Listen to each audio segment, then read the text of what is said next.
Hello, my name is Dr. Steele, and welcome to Steele Mathematics, where lessons in Algebra 1, Geometry, Algebra 2, Pre-Calculus, and Calculus are taught. And today, we are going to talk about confidence interval. Now, let me start by giving you some background information. Let's say you want to estimate the population mean, or the mean of a population. Well, you're using a sample to make that estimation. Now, it's not going to give you the population mean per se, but that sample you're going to use to estimate two values where the population lie in between. And that's what we're going to talk about today. So without further ado, let's start explaining. The standard error is the standard deviation of the means.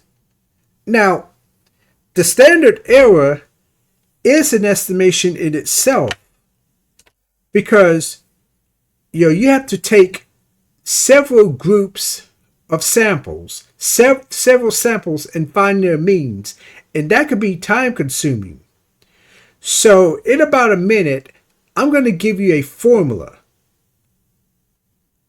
that you use to find the standard error. Suppose that sigma sub x bar is the standard error. N is the sample size, or the number of data in the sample, and sigma is the standard deviation. Then, this is the formula that will give you the standard error, or the standard deviation of the means.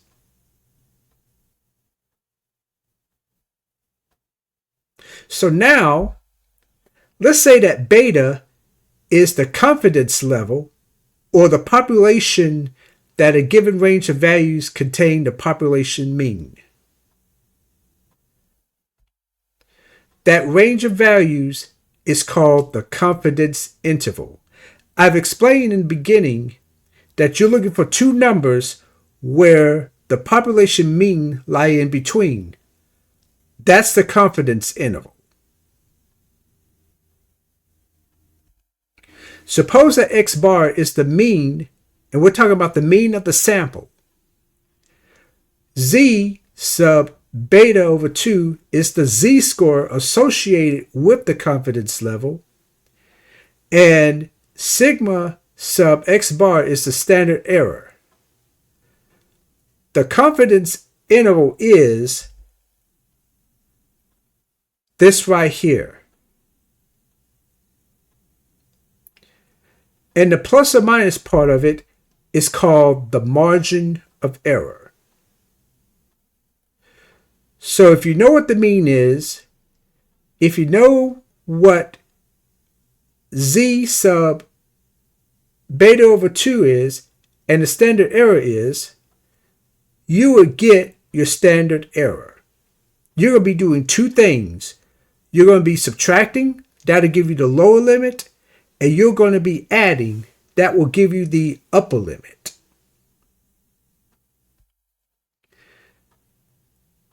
And since we're only dealing with where the confidence level is 90% or 95%, then Z is 1.64 or 1.69, depending on the confidence level. So now, let's look at a couple of examples. Suppose that the mean of 500 numbers is 102.8, and the standard deviation is 56.1. With 95% confidence, find the interval where the population mean lies, and round to the nearest tenth. Okay, let's see what we know. Well, we know that the sample size n is 500,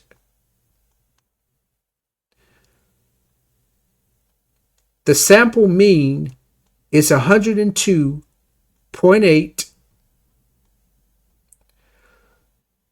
The standard deviation is 56.1. So we got that part so far. We know that with 95% confidence, meaning beta is 95%, therefore z sub beta over 2 is 1.96. So now what we're going to do is we're going to find the standard error. This would be the standard deviation, which is 56.1 over the square root of 500.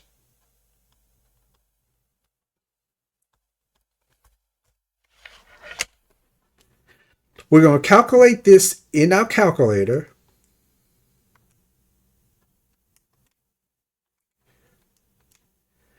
And what you're going to get is 2.5. Now we're going to round this to the nearest tenth.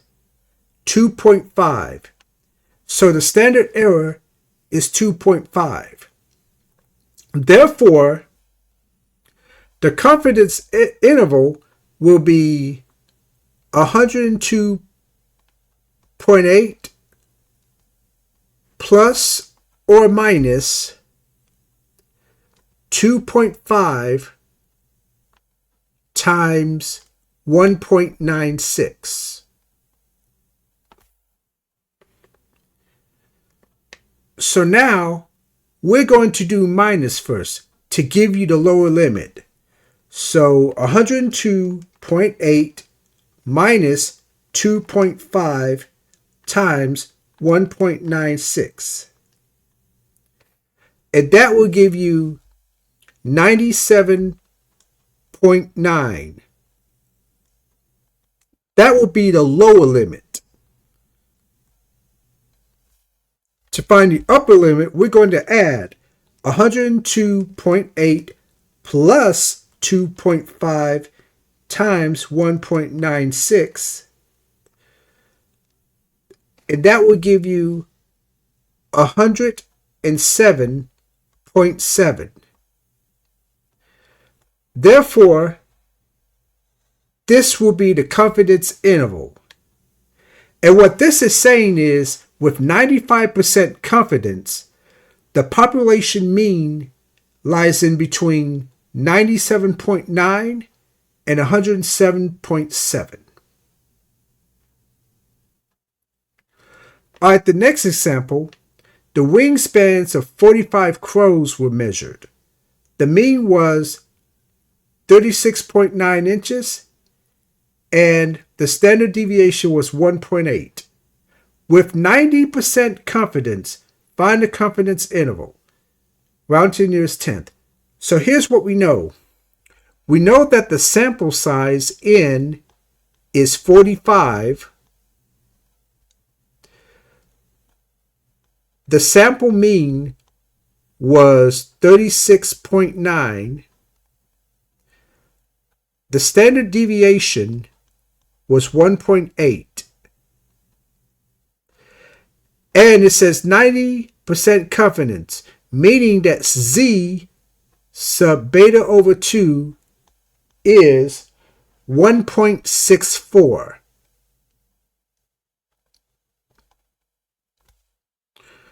So now the standard error,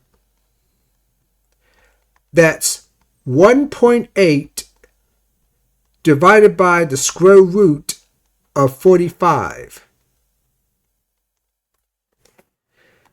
And that will give you about 0.3. We're going to round this to the nearest tenth. Therefore, the confidence interval is 36.9 plus or minus 1.64 times 0.3. So now we're going to find the lower limit. That's 36.9 minus 1.64 times 0.3. And that will give you 36.4 inches. Now we're going to find the upper limit. That's 36.9 plus 1.64 times 0.3. And that will be 37.4 inches. And that is your confidence interval. What this is saying is, with 90% confidence, the confidence interval, the interval where the population mean lies in between, are 36.4 inches and 37.4 inches. So that's how you estimate which two numbers that the population mean lies in between. It's one big estimation. I hope that you have a wonderful and blessed day.